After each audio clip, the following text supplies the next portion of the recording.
It would not be an exaggeration to say that we have explored some of the darkest and creepiest locations in the United States. Locations that boast some of the scariest and most heart-pounding histories and reported paranormal happenings. But the tales that tend to stick with me are the ones that leave an enduring tragedy behind. The cases that remain unsolved, the families forever torn apart, and sadder still, those cases that we still have no answer as to why. Hey kids, welcome home.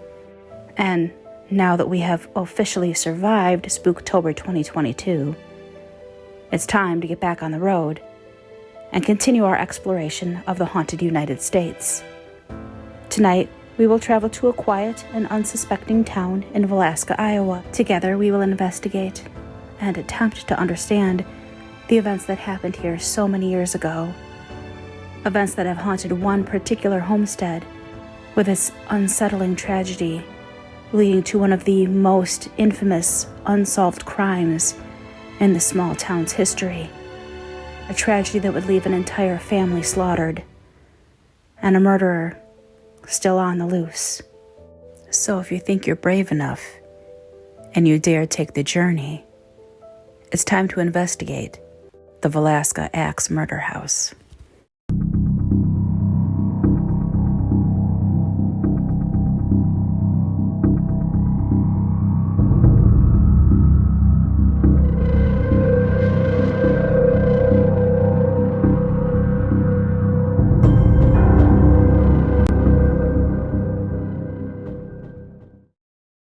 On a quiet residential street in this small town sits an old white frame house.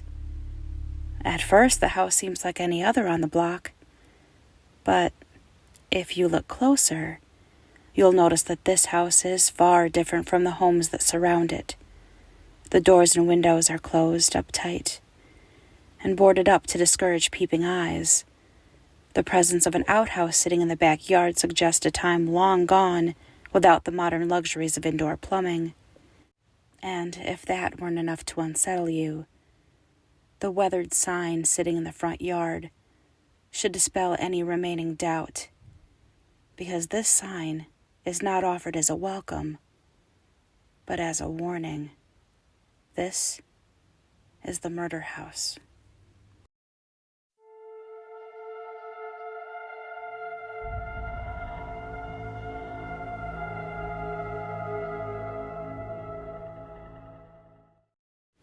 In the early 1900s, the small Midwestern town of Villisca, Iowa, was the flourishing home to 2,500 people. Thriving businesses lined the streets. The train depot offered bustling trade and travel, with several dozens of trains arriving and departing on a daily basis. In 1912, the town built the only publicly funded armory in the state. This armory would play host to several companies that would participate in the 1916 Mexican expedition, both World War I and World War II, as well as the Korean and Vietnam Wars. According to D.M. Smith, a Quincy Railroad employee, Villisca literally meant pretty face or pleasant view. On the surface, this town was the idyllic picture of small-town life.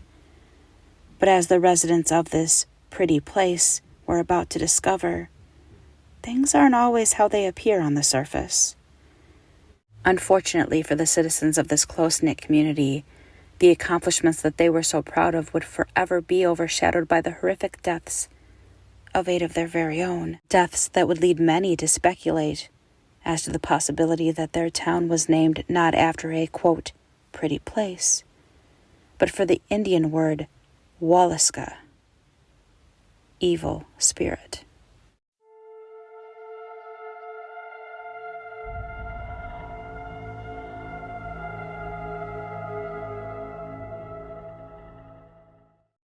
Before the events that would forever rock the town of Villisca, the Moore family was well respected and liked by their neighbors.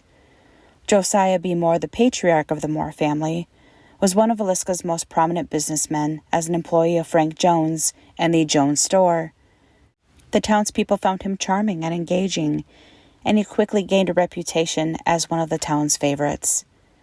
One particular resident of Villisca that would be charmed by the debonair style of Josiah Moore was Sarah Montgomery.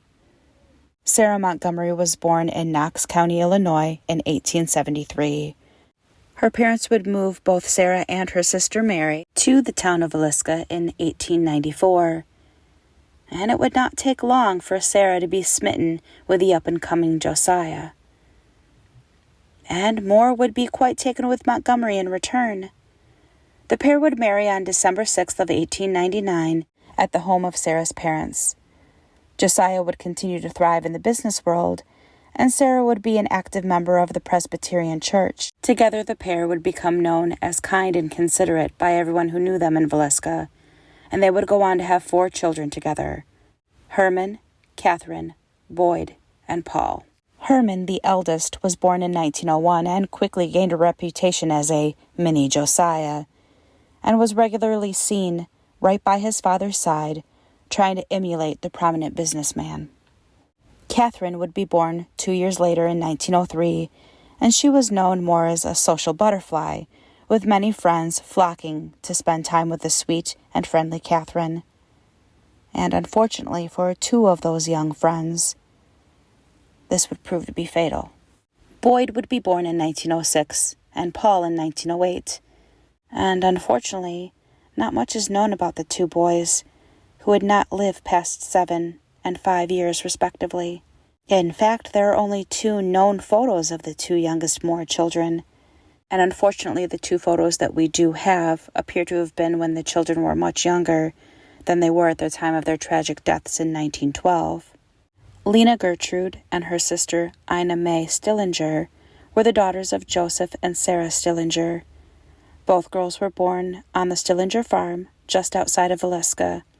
The 2 girls had been invited to a sleepover at the Moore homestead, to which they excitedly accepted, but that excitement would quickly turn to terror, and the town of Villisca would be forever changed. One fateful and bloody night.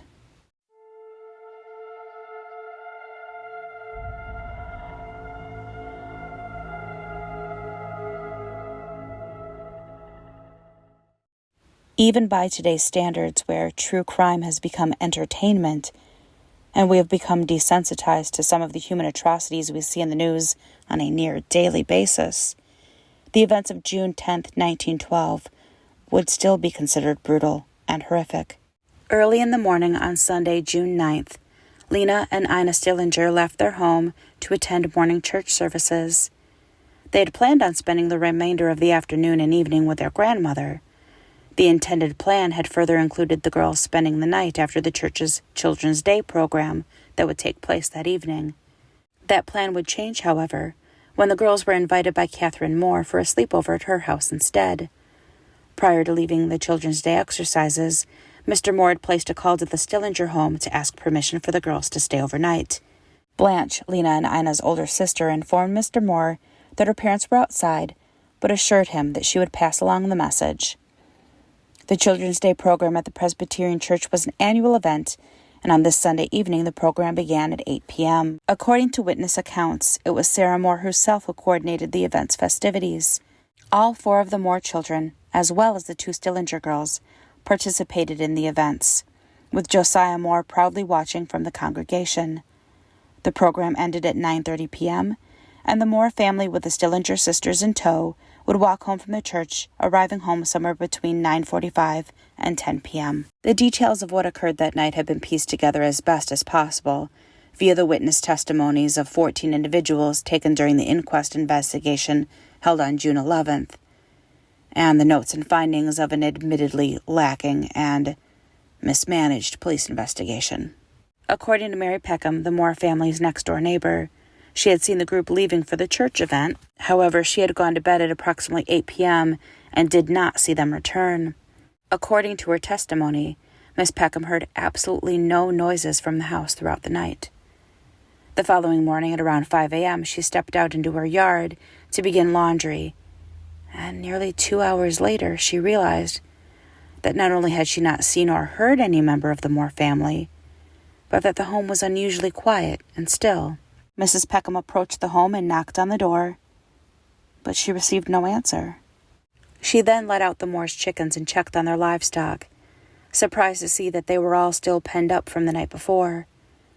To this, she phoned Josiah's brother Ross Moore to see if anything had happened in the family that would explain their absence. With no such issues known to Ross, he would grab his spare keys to his brother's home and set out to see what was going on. Upon his arrival, he would attempt to look in the windows of a main-floor bedroom, only to discover the windows covered. He would return to the front door, and he too would knock. Again to no reply. With this, he would use his spare key to gain entry, leaving Mary Peckham waiting in the porch. Ross would look into the bedroom, and upon opening the door, he was met with the grisly scene of two bodies in the bed, covered by dark, blood-stained sheets. Ross would immediately run back to the porch and frantically command Mary Peckham to phone the police. City Marshal Hank Horton would arrive on the scene shortly thereafter, and the totality of the carnage and brutality was finally fully realized. 8 people, 2 adults, and 6 children, later identified by physician Dr. F.S. Williams as Josiah Moore, age 43, Sarah Montgomery Moore, age 39, Lena Stillinger, age 12, Herman Moore, age 11, Catherine Moore, age 9, Ina Stillinger, age 8, Boyd Moore, age 7, and Paul Moore, 5 years old. The group had been brutally murdered, presumably with an axe that had been discovered left at the scene in a downstairs bedroom the Stillingers had been discovered in. Curtains had been drawn on all of the windows, or covered with clothing of the victims to block visual access to the scene inside. Mirrors in the home also covered. The news of this brutal and shocking murder would not take long to spread and create panic throughout Villisca, as neighbors and curious onlookers converged on the scene. It did not take long for law enforcement to lose control, leading to no less than 100 bystanders traipsing through the house, gawking at the bodies, and ultimately tampering with the crime scene. It would be several hours before the Villisca National Guard would finally be called in to take control of the scene and restore some semblance of order. At around 12 p.m., the crime scene would then be detailed and documented, and with the fact that nearly the entire town had walked through the home on that day, some of the location of items could not be confirmed as being how things had been left at the time of the deaths. But the investigators had to work with what they had. The deaths are estimated to have occurred shortly after midnight. The bodies of Lena and Ina Stillinger were found in the downstairs bedroom off the parlor. Ina was sleeping closest to the wall, with Lena on her right side, a gray coat covering her face. Lena, according to the inquest testimony of Dr. F.S. Williams, quote, lay as though she had kicked 1 foot out of the bed sideways, with one hand up under the pillow on her right side, half sideways. The bodies of Josiah, Sarah, and their 4 children were all found in the upper floor of the home in similar fashion, bludgeoned to death with a weapon believed to be an axe, their bodies covered with bed sheets after the murders had been committed. The crime scene also had some odd irregularities that were never fully explained, as it couldn't be determined if they were the work of the killer or the after effect of the unsecured crime scene. Some of these odd irregularities would be found in the bedrooms of both Josiah and Sarah and the Stillinger girls, where a kerosene lamp was found at the foot of the bed. There was also a piece of a keychain found on the floor in the downstairs bedroom. A pan of bloody water was discovered on the kitchen table, alongside a plate of uneaten food. In addition to the kerosene lamp, the coroner also discovered a slab of bacon on the floor of the downstairs bedroom, next to the axe believed to be the murder weapon. The coroner also made note that one of Sarah's shoes, which had been discovered on its side on Josiah's side of the bed, had blood inside it, as well as underneath it. It was the coroner's assumption that the shoe had been upright when Josiah was first struck with the axe, and the blood ran off the bed into the shoe. He believed the killer later returned to the bed to inflict additional blows and subsequently knocked the shoe over.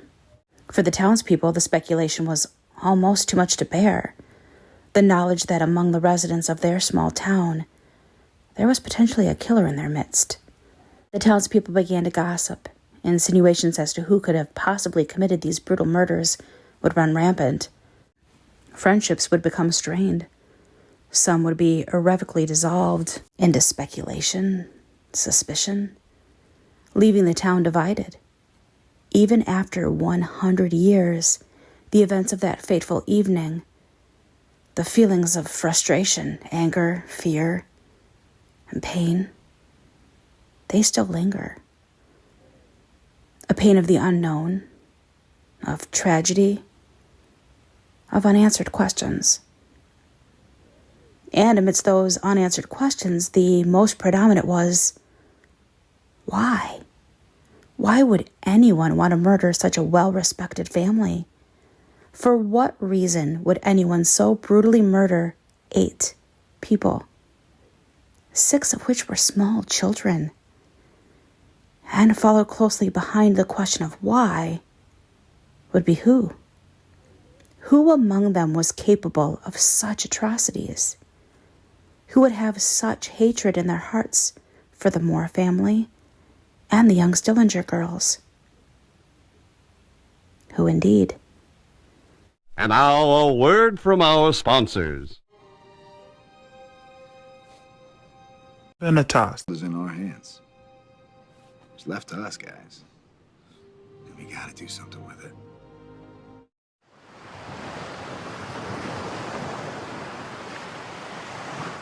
Anyone who's been a part of the Press Start family for any amount of time knows that I truly appreciate and value the relationship that I have with today's sponsor, VENATOS. They are truly an outstanding company with great quality products that I can truly get behind and put my stamp of approval on. Their customer service is absolutely hands down some of the best on the marketplace. If you reach out to them for any reason, your emails are typically responded to within hours, not days, hours. And not only do they promise to make it right, they promise to make it better. And as a thank you for your support, they are offering a 10% discount on any orders if you use the code PRESSSTARTMOM at checkout. They do ship internationally, including Canada, and 100% stand by the quality of their products. And so do I. Thank you, VENATOS, for sponsoring this video, and thank you to all of you for checking out VENATOS. Let's get back to the video.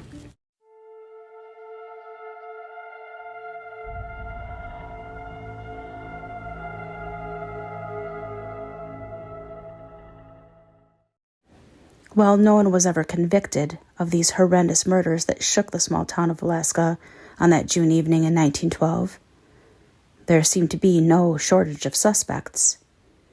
In the days that followed the crime, newspapers were speculating on the possibilities of as many as 4 possible suspects.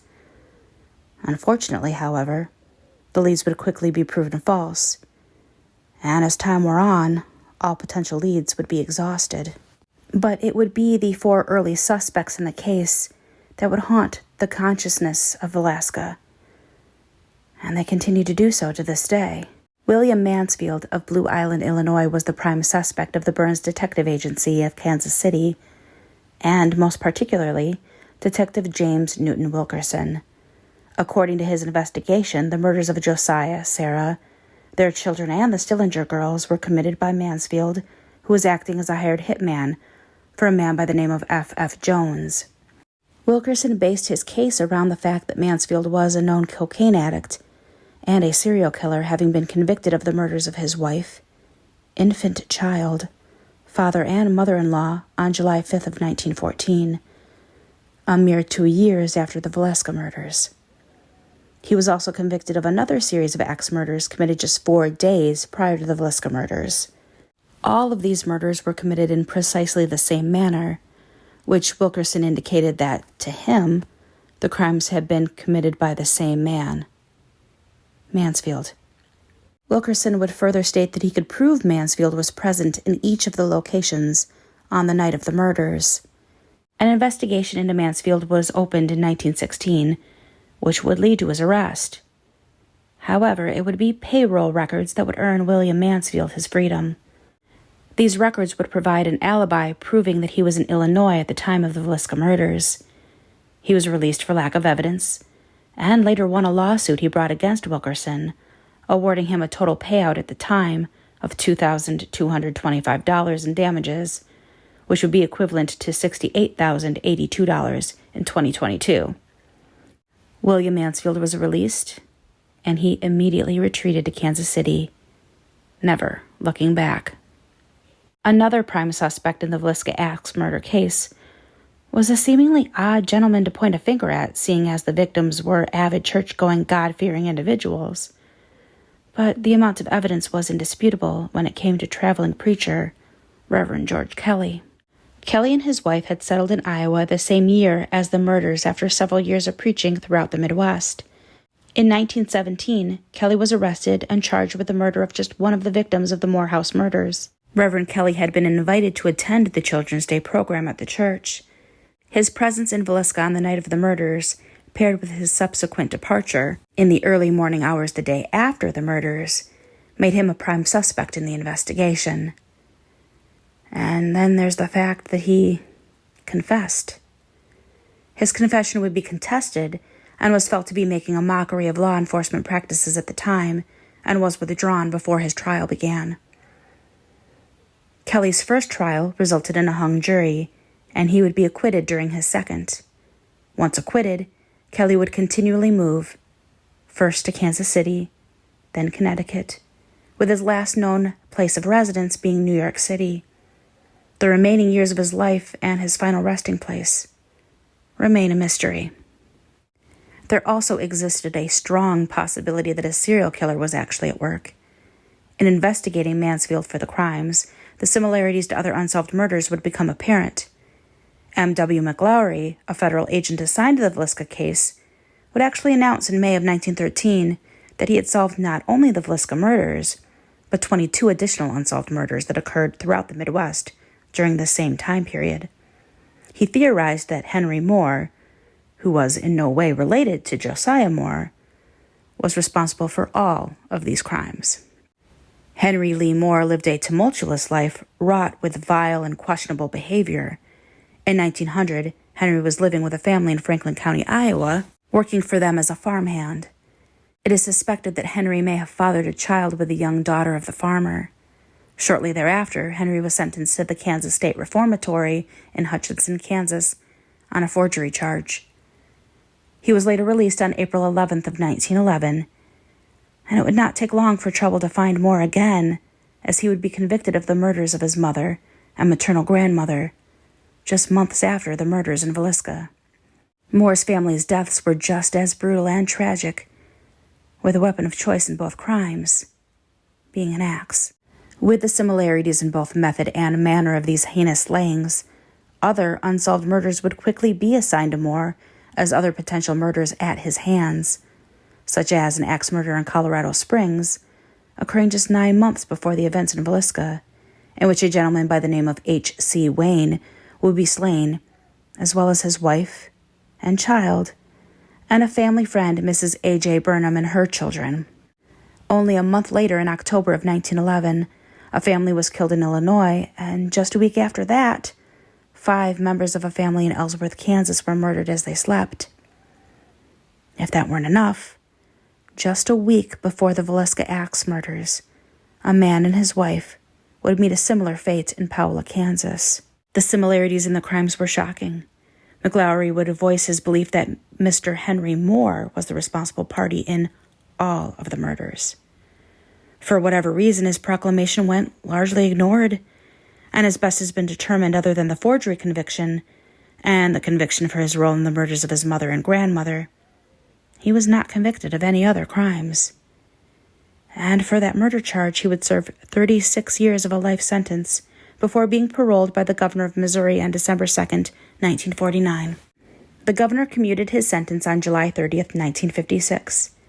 At that time, Henry Moore was 82 years old and had been living at the Salvation Army Center in St. Louis.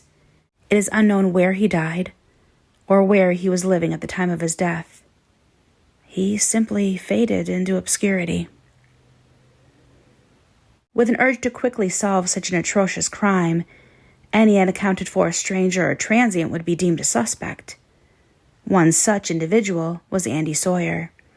Sawyer would approach the crew of bridge foreman and pile driver for the Burlington, Iowa Railroad, Thomas Dyer, seeking employment at around 6 p.m. the day of the murders in Villisca.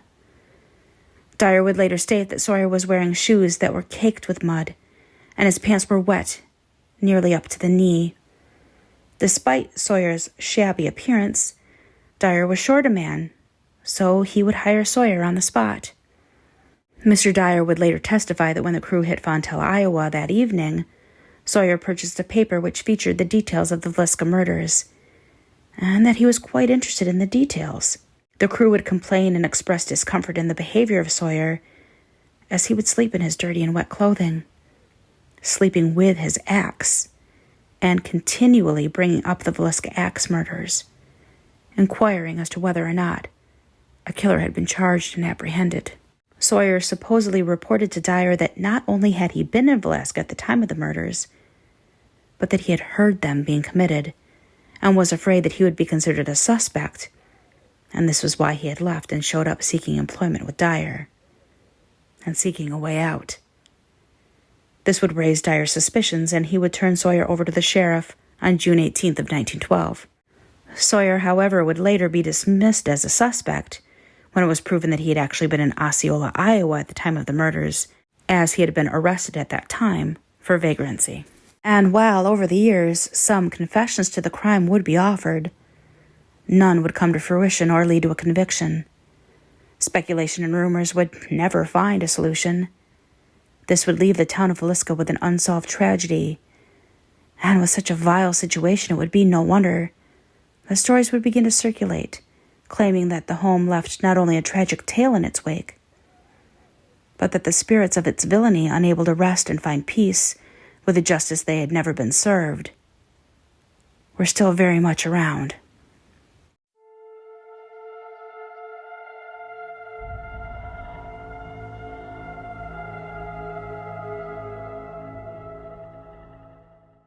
Naturally, a house with such a dark and horrifying past would quickly gain a reputation as being haunted. But is there any validity to the claims? The house would continue to serve as a residence after the murders, but no families ever stayed for long. Anyone who came in contact with the property would report many cases of ghostly phenomena, including voices, apparitions, shadowy figures, disembodied footsteps, items moving, and an all-around feeling of dread and unease. It would quickly gain the attention of many of the most well-known ghost hunting shows, and would also lead to the residence being converted into a destination for ghost hunters and curious history buffs alike. For one such man in 2014, he would experience something that to this day has never been fully explained, and would result in him inexplicably stabbing himself. Robert Lorison, who was 37 at the time of the incident, arrived with a group of friends for a recreational paranormal investigation, according to Montgomery County Sheriff Joe Simpson. Sheriff Simpson went on to state, quote, "From my understanding, he was alone in the northwest bedroom, and the rest of the party was outside, and he called for help on their mobile two-way radios. His friends found him stabbed in the chest, a wound believed to have been self-inflicted. His friends would call 911, and Lorison was brought to a nearby hospital, after which he would be taken by helicopter to Creighton University Medical Center in Omaha. The police report would reveal the eerie coincidence that the incident was reported to have occurred slightly after midnight, at around 12:45 a.m., the approximate time of the 1912 murders. Clearly, this house has continued to intrigue the public, and curiosity would lead Sam and Colby to the Villisca Axe Murder House for their own investigation that they would post to their YouTube channel in January of 2022. The results were intense, and the evening was filled with activity and a spirit that clearly enjoyed toying with them. I've linked their full investigation below, and I would encourage all of you to give the full video a watch, because it's truly scary. And while you're there, make sure you throw a sub their way. But here are a few of my favorite highlights. Or was that calibrated? Dude, oh wait, my God. it's pointing towards the attic. Only towards the attic. The theory that he could have been in the attic. So this is one of the places that the killer might have been hiding. It's here or the barn. If the killer was in the attic, can you make one of these devices stop? Can you step away from both of these devices? Can you make one of these devices stop? Oh! It's like, Oh! dude, it's going towards. Wait. Maybe no one's there. That's where he was swinging the axe. Oh! Now it's Look, it's going back and forth as if he's making the motion.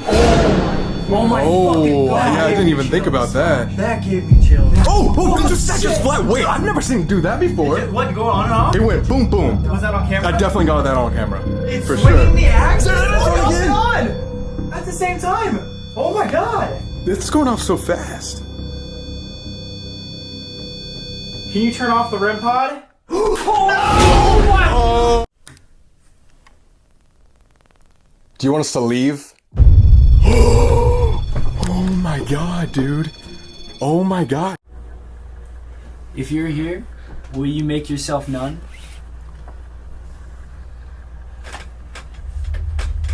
We have the geophone. Mystery. Yes! If anyone is here, Oh, it sounds like it's talking, like two people Special? are talking to each other. family, That sounded like a conversation. me. Record that. What? We're not even asking questions. Are we talking to anybody specific? Watching. Are you watching us? One flight. One flight of stairs. Now. Go downstairs. Fired. Big load. Jeez. Oh, wait.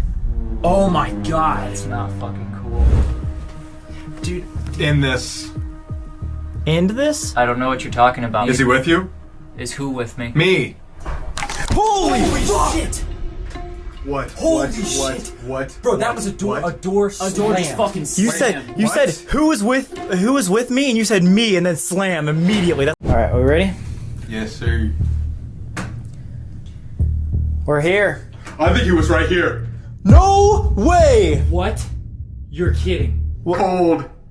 You think what was right Please. here? Can you explain? What was right here? You walk away. Oh, it's point. Oh my God! Who are you? Who is talking to us right now? Can you give us a name, anything, a sign? Are you the Reverend George Kelly? You said you think he was here. Who was he? That would be able to get away with it. I swear to God, that would be able to get away with it. Who is the guy That that? last sentence. Who would be the guy that would be able to get away with it? Not. Lies. Screaming. Holy fuck! I'm chills all down my body. Trust me. Train. Did the killer take the train? Implications of something. Implications of the train? Who are we speaking with? Yes, please tell us who you are. You know. I do. No, we don't. Are we talking to? You know. Oh my God! He was going. How would you feel if we took off the cover to the mirror? This one. Yes, this one. mirror. We can. Okay, we're going to. Run. I had to run. You had to leave the scene of the crime. No choice. It was worth it. What was worth it? The murders? All of it. Who are you? You know. Alright guys, we are yet again trying. We're doing the spirit box without the headphones for a minute there. Do you want us to turn off the light? He's here. He's here. Who is Who's here? You're messing with us, aren't you? Thanks for being here. It's fucking with us. Yeah. I think it is too. With it though. All We over. are. Blood? What was all over? That ball just went on behind Sam. Are you in the closet right now? You'll see why I'm so excited. There was something right behind him. Are you standing right behind Sam? Did you enjoy killing them? Behind. Did you commit these murders because you're a pervert? Didn't you guys talk about this at the beginning? What? What? Oh, I'm the Reverend. What the fuck? I enjoyed it. Oh my God. Wait, what the hell? Is that what Paul Miller Yes. said here? You didn't even finish talking. Did you make Paul do it? If I was him, The spirit wanted to do it. might I have. enjoyed it if I was him. yes, Yes! There we go. yes. I would have enjoyed it if I was him. Yes, yes. That is what we're looking Here. for. Yo, get him out of this. We gotta tell him. Done. Done. Yes, we're done. Oh my God! If you were to ask Amy of the YouTube channel Amy's Crypt, she would tell you just how powerful the pull of the Villisca Axe murder house is, as she would experience dreams of the home and its victims before ever setting foot on the property for her investigation that would premiere to her YouTube channel in July of 2022. She would spend the night with sensations of pain in her back, and the investigation would yield many eerie and intelligent EVP responses. Amy's video is also linked below, so please give the video a like and subscribe to her channel. Again, I present a compilation of my favorite bits. I will say this in all honesty, that I have never been as scared to stay in a haunted location as I was this night. The evidence we captured and the ways that the house personally affected me were eerily relevant and compelling, and they were present from the very onset of our investigation. One thing that I can't pull away from is this. These are the 4 children that were up in this room that night. So 6 children in total, but 4 just in this room. And yeah, I think that's why it seems so eerie to look around. Why are you here? Look, my name's Amy. This is Jared. I'm sorry, I want to stop talking about that completely. We're here to play... True. We are here to play with anyone that might be around. I don't know if there's children here. If you are, we actually bought you a gift. Can you give me a sign that you'd like that? I'll bring it up to you. What the heck was that? Okay, my name is Amy and I'm here with Jared. This room has been in my dreams. Can you tell me why that is? I want to know who's in this room with us. I feel like there's someone in here. Did you sit on the chair next to me before? You. You're next to me. I feel like my anxiety is coming in waves, like it picks up and then it's like, it's okay right now. Can you tell me what happened in this room? Do you feel okay, Jared? Yeah, I feel fine. You alright? I'm okay. A little... That did not... Was that my name? It could have said shopping, but I'm hoping it didn't say chopping. Yeah, it's like chopping. A little... Shopping. That did not... That did not... How many people are in this house with us right now?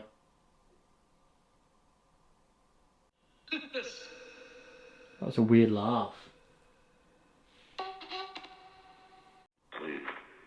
Leave. That said leave. That just told us to leave. Why would you make me come here and then tell me to leave? I never have. Who told me to leave then? I know Orlena. I want to talk to you. You're the reason I came here. God. They were at church like hours before they died. From...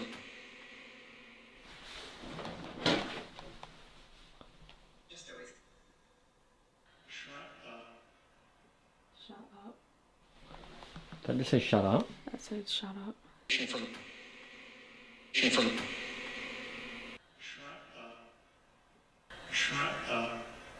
Can you tell me what the year is? What kind of sad son of a bitch hides up here and waits for people to go to sleep to attack them? You're dealing with... Am I dealing with the person that did that? Saturday. Saturday. Do you know who killed the Moore family and the Stillinger girls? I'm serious. I'm serious as well. I want answers. It'd be nice to know some of those answers, hey? Do you not want to talk to me? Learn and watch. I'm inviting you. It seems you've already invited me to the house. I'm here. I had dreams about this house. What are you doing up here? The footage you're about to watch is for me personally confronting and the strangest part of our night. While packing up equipment upstairs, I was suddenly hit with strong emotions to the point that I began to break down and cry. I cannot explain to you why this happened, and I want to reiterate, this is out of the norm for me. I've conducted hundreds of investigations and never felt this way before. Jared decided to document what was happening on camera as I took a break and sat on the staircase. Although I'm a little embarrassed to share the footage, I believe it helps to paint a full picture of the night, and it almost foreshadowed the craziest activity that we would document, which followed immediately after this outburst. You alright?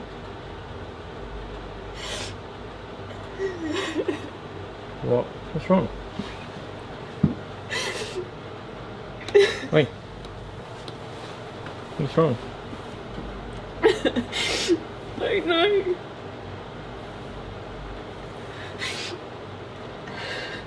I just need a minute. I really feel like there's someone in here, and that scares me because of the whole murder story. Should we do, well... What the fuck was that? No. The light just went out. No! It has now been over 110 years since those tragic events ripped the town of Villisca, Iowa apart. Events that would leave 8 people dead and a town forever changed. People still speculate. Ghost hunters and the inquisitive still journey to the site to try to make sense of the senseless, to explain the unexplainable, and attempt to bring healing and comfort. But with the events now over 100 years in the past, only one thing can be certain. Whoever you believe the suspect to be, that person has long since passed on, leaving the sad truth. This person got away with murder. Thank you so much for watching. Your support truly means the world. If you haven't already done so, I ask that you please like the video and subscribe to be a part of the Press Start family. There is a lot more to come, and we are just getting started. If you have a location that you would like me to look into, be sure to comment it below. I also have to extend another gracious thank you to VENATOS for being such an avid supporter of the channel, and thank all of you for checking them out. Be sure to use code PRESSSTARTMOM at checkout to secure your 10% off. Until next time, know that you are valid, valued, and important.